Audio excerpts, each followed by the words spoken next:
Alô pessoal, tudo bem? Bom dia, ou boa tarde, boa noite, depende da pessoa que vai estar me vendo aí no YouTube. Eu gostaria de aproveitar a oportunidade e falar algumas coisas que são benéficas para o ser humano. Eu sei que alguns, pela incredulidade, não vão entender o que eu vou expressar nesse momento. Eu estou aqui na oficina de um amigo meu, o pastor Gilson, e estávamos conversando sobre que Deus, né, na sua onipresença, onisciência, na sua onipotência, Ele pode fazer na vida de qualquer pessoa, né, um homem, uma mulher, uma criança. E isso aconteceu em minha vida. Né? Eu fui um homem que, por não conhecer espiritualmente as coisas, eu tive algumas dificuldades durante o decorrer da minha idade cronológica, dizer assim. Eu nasci e vivi por tradições familiares, né? Eu nasci sendo credor de uma igreja de idolatria. Não vou citar o nome porque nós estamos aqui para criticar, né, instituições, igrejas, as pessoas. Nós estamos aqui para transmitir a verdade. E a verdade é uma só, é luz e verdade. A única verdade que existe na face da terra é a palavra de Deus. É o Evangelho do nosso Jesus Cristo. Quando nós não somos leigos, não conhecemos a palavra de Deus, nós temos várias formas de pensar. O homem comum, o homem natural, né, que não conhece a Deus, ou seja, é conhecido na Escritura como incrédulo, né, ele faz as coisas por influência, vamos dizer assim, emocional, influência de tradições familiares, né? Eu acho que é isso. O homem não tem certeza. E eu comecei a perceber essa diferença quando comecei a ler o Evangelho e me deparar ou ter contato com pessoas que conheciam melhor a Deus. E como ela é uma pessoa que cometia muitos pecados, né? Porque sabe, o pecador, ele comete os pecados, mas para ele está tudo certo, porque ele não faz diferenciação do que é certo e do que é errado. Simplesmente ele não conhece a lei. Se não há lei, não há pecado. Então eu mentia, eu fazia falcatrua, né? Eu cometi um pecado gravíssimo, né?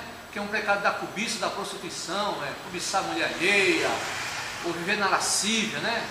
Ou seja, viver só os prazeres da carne. E isso aí destrói qualquer tipo de pessoa. E me destruía. Eu não sabia por quê, porque eu não tinha estabilidade emocional. Eu não era centrado, eu não sabia onde eu estava e qual era o propósito da vida. Não tinha esse conhecimento. Por quê? Eu não tinha visão espiritual. Eu não sabia que era a vida após a morte. Sabia que muitas pessoas diziam, olha, depois que você morrer, você vai voltar para pagar os pecados. Ou depois que você morrer, você vai, se você tiver com muito pecado, você vai para um tal de purgatório, e nesse purgatório você vai pagar os pecados para poder se santificar. Bom, no primeiro ponto que eu falei, de morrer, nós morremos e vamos ter que voltar para pagar pecados, eu parei e pensei, mas que influência tem Jesus Cristo, o Evangelho, numa pessoa que comete pecado e depois ela tem que voltar para pagar?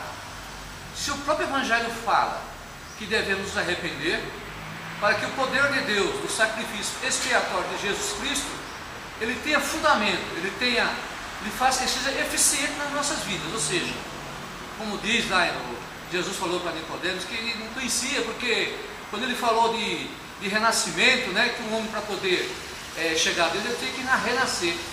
E foi colocado, mas como é que pode um homem renascer, né, nascer e ir para o ventre da sua mãe e renascer? Mas na realidade, Jesus Cristo estava falando sobre a vida espiritual. Ou seja, aí eu comecei a entender que eu nasci, né, de uma mãe e de um pai que não eram espiritualmente vivos, eram mortos. Esse esquisito, né? Você nascer de duas pessoas que andam, que caminham, vai para lá, para cá e são mortos. Então eu não consegui entender isso aí. Aí depois que eu conheci o que é renascer espiritual, eu comecei a entender o que era ser morto, né? Ser morto é não ter o Espírito de Deus. Aí eu comecei a entender que é ser criatura, o que é ser filho de Deus. A criatura é como eu era, vivia emocionalmente, por tradições humanas, e fazia as coisas, não estava nem aí, pecava, mentia, prostituía, saía com mulher, saía com outro, bagunçava tudo, fazia tudo aquilo que não agrada a Deus, porque eu era uma criatura, não tinha Espírito de Deus. Mas, quando eu, pela misericórdia de Deus, aprendi o que é ser cristão, eu aprendi o que é ser nascer de novo, foi quando eu comecei a olhar pelo retrovisor. Estou usando essa palavra retrovisor porque, você sabe, né? Todo bom motorista, se ele olhar só para frente, né? E não olhar no retrovisor, ele pode cometer um grande acidente. Isso no lado físico e no lado espiritual a mesma coisa. Eu comecei a fazer um apanhado na minha vida cronológica, o que eu havia feito, e o que eu tinha feito quando eu tinha progredido. Eu parei, pensei e olhei. Poxa vida, meu Deus. O dia se vai no seu crepúsculo da vida, vem a alvorada, entra dia a dia, e nós continuamos a mesma coisa. Nós comemos, nós bebemos, nós trabalhamos, ganhamos nosso dinheiro, gastamos, dormimos, isso vira uma rotina, né? Então, puxa vida, a vida não é só rotina, é um propósito. É possível uma pessoa viver tanto tempo, né? Que Deus existe, porque é impossível falar que Deus existe. Nós olhamos o firmamento, as estrelas, o céu, a lua, as plantas, né? A biologia, né? A ciência, tudo que nela há, existe uma inteligência sublime sobre tudo isso. E seria impossível falar que Deus não existe. Não é mesmo assim? Foi desse jeito. Foi quando Deus, pela sua misericórdia e pela fé que me deu, que é um dom dele, é do Todo-Poderoso esse dom, não é meu. Porque tudo que eu tenho, tudo que eu faço, eu dou glória a Deus. Porque é esse Deus poderoso, é o meu Pai Celeste, que eu reconheço como meu Pai, que me dá essa força, que é a minha fortaleza, que é meu cais, né? Que é a minha base, e sem Deus nada poderia fazer. E na sua palavra fala, claramente, amai a Deus sobre todas as coisas, né? E todas as coisas serão. Aí fala depois, claramente, mas amai teu próximo como a ti mesmo. Eu não sabia que era amar o próximo, né? Eu pensei que amar o próximo era dar um presente para o próximo. Você sabe que amar o próximo era falar uma coisa para ele agradável e depois esquecer, bater nas costas e depois nós não lembrar mais do próximo. Aí eu vi que lembrar o próximo, eu percebi, é muito maior do que nós pensamos. Porque o próximo significa só as pessoas que gostam da gente, as pessoas que nos amam, as pessoas que nos favorecem na vida, né? Porque muitas pessoas só têm amigos porque aquelas pessoas nos favorecem na vida, dão lucro, né? São vantajosas. Tem até algumas passagens que falam assim: você quer ter muito amigo? Você compra uma chácara, uma casa com uma piscina, você vai ter muito amigo. Vão lá para comer, beber, fazer churrasco. Mas na realidade, isso não são amigos, né? São pessoas que te usam pela vantagem de ter alguma coisa que você tem. Isso não é amizade verdadeira. A amizade verdadeira é aquela que vem de Deus. Por isso que o Senhor fala, amai o próximo. Ele não falou com distinção quem é teu próximo, falou todos. E disse mais: amai os vossos inimigos, porque se não amardes os vossos inimigos, quem galardão tereis? Ou seja, quem recompensa? Amar um amigo é fácil. Eu quero ver se amar o inimigo, né? Porque na verdade, quem está precisando de amor são aqueles que não têm Deus. E aqueles, né, que amam a gente, que realmente de verdade, isso aí é tão Deus, já tem Deus, né? A não ser que sejam amigos falsos. Também que não falta ter bastante, né? Porque a partir do momento que a pessoa é uma criatura, nós precisamos ter muito cuidado. Por isso que a palavra de Deus fala aqui: maldito o homem que confia no outro homem. Mas naquele homem não está revestido. Aquele homem que não conhece a Deus. Aquele homem que deixa os pecados assim como eu deixei para aceitar o batismo. Eu deixei de mentir. Eu deixei de me prostituir. Eu deixei de amar o próximo que eu pensava. Eu comecei a amar o próximo como realmente deve ser. Eu deixei de cobiçar a mulher do próximo. E essas coisas, né, para mim, quando eu era carnal, não era filho de Deus legítimo, não era espiritual, não tinha aceitado o batismo, não tinha renascido, eu percebi que só assim a gente pode ser filho de Deus. Então larguei tudo aquilo que era pecaminoso, tudo aquilo que desagradava a Deus e aceitei o batismo. Foi o dia mais feliz da minha vida. Por que mais feliz? porque eu saí das trevas para a luz. Quando eu entrei na luz, eu já percebi que aquela alegria, aquela força, aquele poder, aquela vontade de viver, aquela satisfação, aquela esperança que existia dentro de mim, foi porque o Espírito de Deus começou a habitar. Aí, eu não era mais aquele homem que sentia medo, aquele homem tímido, aquele homem que ia pisar, mas ficava com receio de pisar. Eu comecei a ter a confiança, eu comecei a ter o Espírito de Deus. A timidez fugiu. Nada sou caco de barro, irmãos. Posso morrer daqui a pouco, tropeçar ali. Por quê?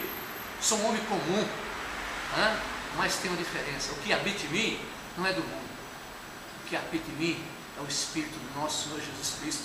É aquele que sofreu por todos nós na cruz. É aquele que veio ao mundo para nos salvar.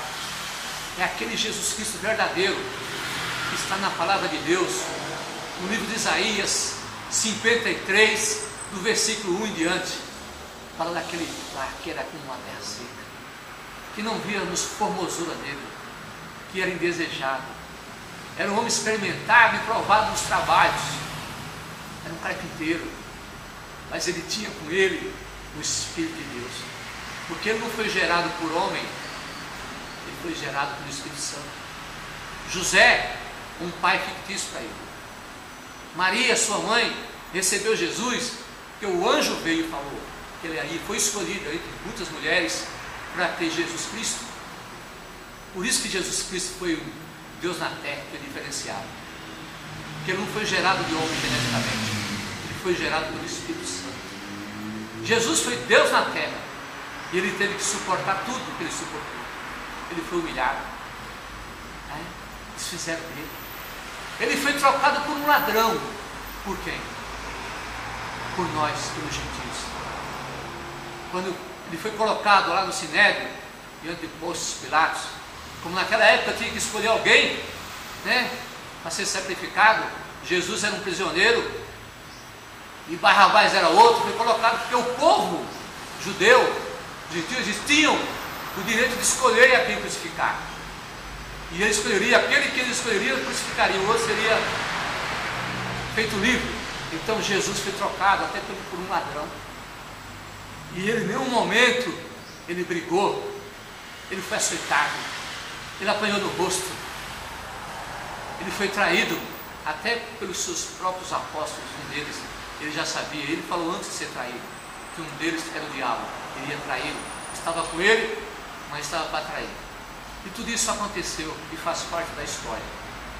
E Jesus falou que ele ia orar, ele ia tomar o cálice de sangue, e ele falou para o Senhor, o nosso Pai Todo-Poderoso, Deus Altíssimo: Senhor, se for possível, faça esse cálice de mim. Por que ele falou isso? Porque ele sentia as mesmas dores que nós, mesmo nascido do Espírito Santo, ele sentia os mesmos sentimentos que nós. Ele era um homem que veio à terra para nos salvar. De que forma? Porque todo pecado que nós cometemos, ele pode ser limpo pelo poder do Espírito Santo, ou pelo sangue expiatório de Jesus Cristo. Aí eu fui entender o que era o batismo. Quando nós batizamos, descemos as águas, somos batizados pelo homem de Deus, porque tem muitos homens que não são de Deus, dizem que são, mas não são. Mas é muito fácil saber. O Senhor Jesus ensinou: pelos teus frutos dos conhecereis. Homens de Deus não são avarentos, homens de Deus não são enganosos. Por isso que é necessário ler as Escrituras, se aprofundar na palavra de Deus, para não ser enganado. Porque existem falsos profetas, vários, que vivem de comércio, andando de jatinho, de avião, para cima e para baixo, usando o dinheiro do povo, que está, infelizmente, emocionalmente abalado. Mas o fundamento do batismo é esse: aceitamos Jesus, não é aceitar Jesus está salvo, não é assim não. Aceitar Jesus significa obedecer às suas leis, às suas palavras, sair do mundo, sair da bagunça, sair da prostituição, sair da bebedice, da cachaça, sair da mentira. Aí você está preparado para ser batizado. Você está preparado para ser batizado? Um homem escolhido por Deus, um homem verdadeiro. Pastor, alguém que tem autoridade vai lhe batizar, e vai lhe dizer as águas por imersão. E o sangue de Jesus está representado por aquela água que está ali, vai lavar todos os pecados. Então, aquele homem que era pecador, que vivia sofrendo muito tempo, ele vai renascer espiritualmente e se torna uma criança. E a partir daquele momento, ele vai receber o Espírito de Deus também, né? Mas antes de poder receber também o Espírito, do Espírito, porque se ele chegou até o batismo, foi porque o Espírito Santo de Deus o levou, lhe deu, pela misericórdia de Deus, o dom da fé. Porque se não tiver a fé, Deus não age. É necessário ter a fé, acreditar naquele que está vivo, aquele que veio para salvar, e no Deus Pai Todo-Poderoso. Aí desce as águas, levanta, nasce de novo. Eu vou até dar um testemunho aqui. Quando eu saí das águas, eu falava mais que o locutor de TV, porque o Espírito habitava e queria que eu falasse. Eu estava muito feliz, estava muito saltitante, como até hoje eu sou feliz, pela graça do nosso Jesus Cristo. Aí começou a caminhada espiritual. Agora não pense que depois que é batizado e começa a caminhada espiritual, está tudo certo. Não, não está certo. Às vezes tem pessoas que se sentem melhor quando não está batizado. Sabe por quê, irmão? Porque no pecado, ele já está ganho pelo demônio, pelo príncipe das trevas. Então o demônio não vai se preocupar com aquele que já é dele, não. Não vai nem se preocupar. Vai dar dinheiro, vai dar riqueza, vai dar tudo que a pessoa quer se ele trabalhar. E se ele se vive no demônio mesmo, não vai faltar tudo, vai ter muito mais. Só que quando você renasce espiritualmente e começa a viver o Evangelho do Jesus Cristo, vem os levantes, vem as provações. Por quê? Os demônios já vão começar a trabalhar para te derrubar. Aí veio o que? O Evangelho. Veio o que Deus manda fazer. Orai, vigiai, orai, para que não caia a tentação. Vigie, porque existe um anjo ao teu redor para te proteger, mas existe anjo das trevas, bramando por um leão para te tragar, porque ele não está feliz porque está te perdendo. Já perdeu, né? Eles são perdidos, porque eles já sabem que vão para o inferno realmente e já não tem mais volta. E mais interessante, falar em inferno, irmão. Se vocês não sabem, está na Bíblia Sagrada também. Sabe quem criou o inferno, irmãos? Quem criou o inferno? Para surpresa de muitos, não foi o diabo, não. Quem criou o inferno foi Deus. Porque não há nada na face da terra, no universo, que exista se não for permitido por Deus. Até mesmo a operação do erro. Por quê? Para que a gente possa entender. Deus é um Deus que ama todos, né? Ele faz o sol brilhar e a chuva cair para bons e maus, para seus filhos e para aqueles que não são filhos ainda, amém? Por quê? Deus é justo, Ele não faz acepção de pessoas, amém? E Deus também não leva em conta o tempo da ignorância. Vocês não lerem no livro de Atos, né? 9:31, né? Não, é Atos 17:30, perdão, Atos 17:30. Vocês vão ver que já está escrito claramente que Deus não leva em conta o tempo da ignorância, mas chama a todos que se arrependem. E aquele que obedecer a Deus se arrepender, esse pode herdar o reino dos céus. Amém? Então Deus, até na sua onisciência, onipresença, na sua inteligência sublime, não existe maior do que Deus, a sabedoria, até essa palavra se deixou para aqueles que pensam, tudo está perdido, já pequei, não tem jeito. Aí Deus fala, não, eu não disse isso. Eu disse que lá na Escritura, eu não levo em conta o tempo da ignorância. Isso quer dizer o quê? A partir do momento que nós conhecemos a Deus, não somos mais ignorantes. Eu, por exemplo, não sou mais ignorante graças ao Senhor Jesus Cristo e sou feliz por não ser. Porque se eu fosse ignorante, eu estaria sofrendo até hoje. Entenderam? Então é necessário a gente conhecer a lei. Mas fala assim, eu não quero nem conhecer a lei, porque se não conhecer, não vou pecar, não vou ser cobrado. Vai sim. Vai ser cobrado. Por quê? E vocês lerem lá no livro 2 Tessalonicenses, capítulo 1, versículo 8, fala claramente que Deus é vingador. Ele vem como labareda de fogo. Ele veio para justificar o seu poder, porque Deus é justo. Entendeu? Daqueles que conhecem o Evangelho do nosso Jesus Cristo e daqueles que não conhecem também vão ser julgados de acordo com a justiça de Deus. Não adianta querer fugir. Com Deus não existe em cima do muro. Com Deus é sim, sim, não, não. O que passa disso é procedência maligna. Não queiram nós pensar que Deus é bobo, que Ele faz as coisas para ser enganado. Deus é onipotente. Toda sabedoria e inteligência é dele que vem. Eu não tenho nada. Eu sou filho de Deus, fui criatura um dia. E tudo que tem em mim hoje, as palavras, essa percepção espiritual, é porque Deus me deu. E Ele tira a hora que Ele quer. E para Ele me tirar tudo isso, só basta uma coisa: eu desobedecer para Ele. Porque o Senhor, Ele é misericordioso, mas Ele é justo. Ele diz na sua palavra claramente: quem planta pode. Falar em plantar e colher, vou falar no material, para que vocês possam entender no espiritual. Vou fazer uma parábola, ou alguns estudiosos chamam de analogia. Vamos usar fatos, objetos, imagens, para comunicar, transmitir uma mensagem. Jesus usou muito de parábolas, Ele falou muito sobre o bom pastor, falou sobre as ovelhas, que eram nós, falou sobre o bom aprisco, que é o rebanho de Deus, que é a igreja, o evangelho, falou sobre os bodes cabritos, que são aqueles que não obedecem a Deus. Então Jesus usou várias parábolas. Eu vou usar uma parábola para poder deixar bem claro, o que é causa e efeito, que a psicologia tem que ensinar. Mas antes da psicologia colocar em prática na ciência, Jesus já ensinou. Jesus é o mestre dos mestres, o psicólogo dos psicólogos, o Senhor dos senhores, porque Ele foi Deus na terra. Ele está único do Pai Todo-Poderoso.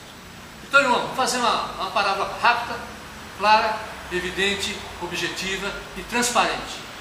É o seguinte: se nós plantarmos uma semente, uma fruta boa que as pessoas gostam, vamos lá, uma semente gostosa, de uva, que fruto que vai dar? É claro, se a gente regar, jogar água, vai dar o crescimento, que Deus que dá o crescimento, e vai dar a uva, que é uma fruta deliciosa, não é? Agora, irmão, mentira, tem condição de eu plantar uma semente de abacaxi e colher uva? Não tem como, porque vai contra a sabedoria, vai contra a lei de Deus. Se você plantar uma semente de abacaxi, vai dar abacaxi, não tem como dar uva. Então, isso significa o quê? Mas mesmo assim tem que regar, o homem tem que fazer o seu papel. Se ele não regar, não cuidar, o fruto não vem. Porque o Senhor fala na sua palavra que o trabalhador é digno do seu salário. O lavrador, para ele colher, tem que plantar e regar. E Deus vai dar o crescimento. Porque se Deus der o crescimento, a fruta ela seca, a chuva vem, os bichos vêm e comem a fruta, e a fruta não vem porque Deus não permitiu. Mas se Deus permitir, Ele abençoa e dá o crescimento, correto? No espiritual é a mesma coisa, não muda nada. Se nós queremos ser abençoados, queremos o bem, o que nós devemos fazer? O mal? Não, devemos fazer o bem. Mesmo que a outra pessoa não aceite o nosso bem, devemos entregar a Deus, porque a justiça é quem faz a Deus. Deus fala: amar teu próximo. Para amar o próximo, a gente tem que plantar uma semente do bem. Olha, como a gente puder. Por quê? Com certeza, se nós semearmos o bem, vamos colher o bem hoje, amanhã, depois, não sei, irá ir. Além da semeadura, Jesus Cristo explicou claramente isso aí. E outra, se nós fizermos o mal, bem o mal. Por exemplo, vou dar um exemplo prático aqui que pessoas fazem que são ímpios. Que pessoa ímpia? Pessoas impiedosas, pessoas que não têm amor, pessoas que não fazem o bem. A palavra ímpio significa impiedade. Pessoa que faz as coisas para seus próprios desejos carnais. Ela está pouco importando o que o outro está sentindo, se está sofrendo, se não está. É aquele que, falando como o mundo fala, além do Gerson, eu quero levar vantagem de tudo que se dane meu próximo. Essa pessoa é uma ímpia. E os pecados que ela comete, a palavra de Deus fala claramente, chama iniquidades. Que é pessoa iníqua? Uma pessoa que ela é contra as leis, uma pessoa que é contra a lei de Deus, uma pessoa pervertida, uma pessoa que se prostitui, uma pessoa que mente, uma pessoa que é enganadora, No engodo, que é engodo, engano, mentira. Quem é o pai das mentiras?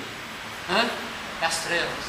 É aquele, que foi contra Deus e foi expulso do céu. Mais para frente eu posso fazer um comentário sobre isso, porque tem pessoas que não acreditam nele, ou pensam que é um bichinho que tem chifre. Muito pelo contrário, é espírito maligno, perverso, que veio para a terra para destruir as pessoas, e está destruindo a humanidade. Devemos ver que a palavra de Deus se cumpre a cada dia. Né? A maldade na terra está cada dia aumentando. A palavra do Senhor falou claramente que o amor na terra se esfriaria no fim dos tempos. Agora eu pergunto para vocês, onde que vocês conseguem ter amor na terra com facilidade hoje? Vocês só vão ver amor na terra com facilidade nos filhos de Deus. Vocês jamais vão ver amor na terra pelo Santo de Deus.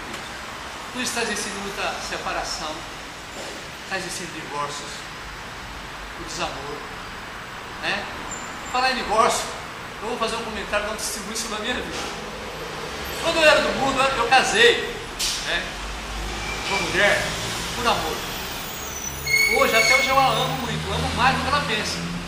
Até cheguei a comentar com ela, já que até hoje que eu amava muito ela, muito mais do que ela pensa, porque eu amo ela, né, ou a amo, né, fazer essa falta de a português tem que ser mais claro. Eu a amo, né? E o que aconteceu? Eu falei para ela que o amor que eu tenho por ela é muito maior. Quando eu era do mundo, eu não tinha Jesus Cristo, ela estava bem comigo. Naturava, saía para festa, para baile, curtia, estava lá, tomava cervejinha, vinho, mascaria, tudo bem. Cometia pecado, ela cometia também, não sei, tá tudo certo, né? Junto trocado no dólar. É isso? No mundo é assim. Mas quando Deus falou comigo no sonho, eu estava no pecado, numa cama de uma mulher prostituta, né? Que a mulher, independente de ser ou não prostituta, ou homem também, porque eu também era um prostituto, né? Que é aquele que se une com o prostituto, faz uma só carne. E se faz uma só carne é igual a ele, não muda nada. Então isso aí é relativo. Acusar só que a mulher é prostituta, que é isso, que o meu do mundo, que é vagabundo, isso aí é conversa mal. Os dois são. Porque se um peca e o outro peca, estão fazendo relação sexual fora do casamento, é adultério. Se são casados. Se não são casados, é fornicação. E Deus abomina a fornicação e adultério. Então, eu estava ali naquilo. Só que eu tinha uma família e o Espírito de Deus tocou em mim. Porque aquela mulher dizia que não queria nada comigo, queria só ficar comigo. Na realidade, aqueles filhos do casamento. E eu, cego espiritualmente, queria curtir os prazeres da carne. Porque não tinha conhecimento espiritual, era morto espiritualmente, era criatura. Como que eu ia vencer? E foi o que aconteceu?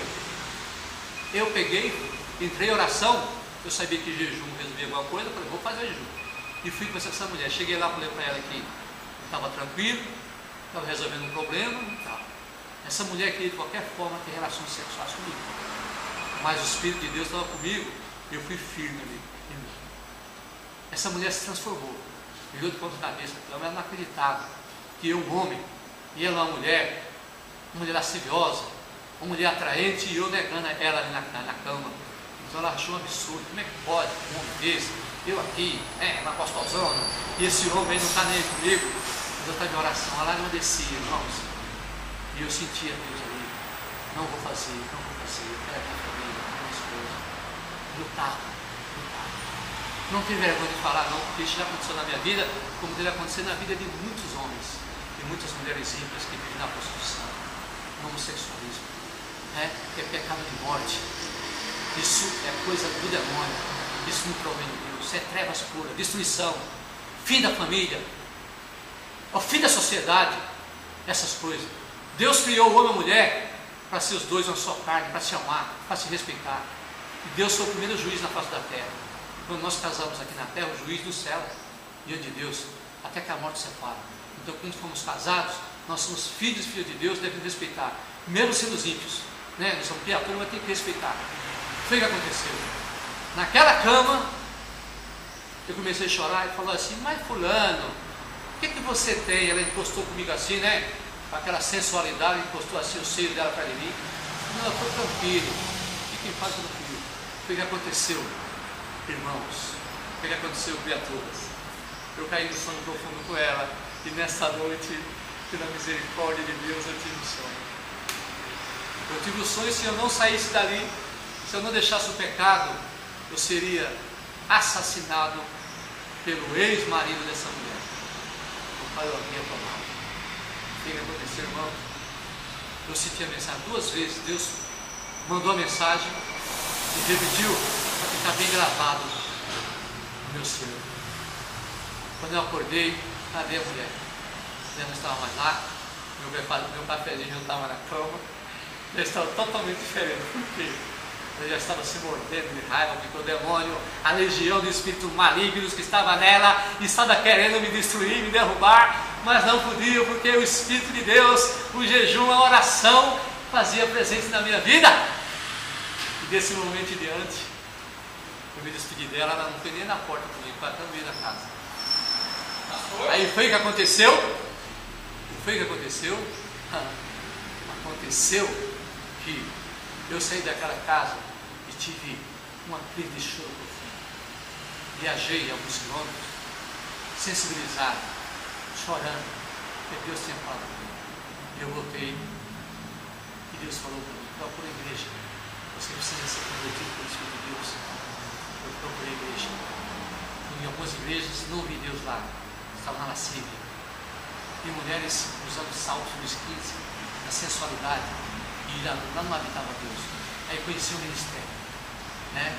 O ministério que hoje eu comprei, eu chamo de ministério essa obra do Senhor. Foi nesse ministério que comecei a aprender a verdadeira palavra de Deus. Fui batizado, me arrependi. Depois de algum tempo, como eu disse no início, eu era casado, a minha esposa já começou a me sentir diferente. E ela queria o divórcio comigo, por causa da palavra de Deus, porque eu mudei, porque eu renasci. Mas a palavra fala: primeiramente a Deus todas as coisas, e tudo será acrescentado. E hoje eu luto para que essa mulher ela possa se converter também e receber o mesmo Espírito que Deus me deu, para que nós dois possamos juntos, restaurar esse casamento e viver de acordo à palavra de Deus. Estou orando, estou lutando, esperando que Deus haja, porque ela tem o livre-arbítrio, e Deus não entra no livre-arbítrio das pessoas, porque se Deus entrasse no meu livre-arbítrio, no seu, de quem quer que seja, ele deixaria esse Deus. Por quê?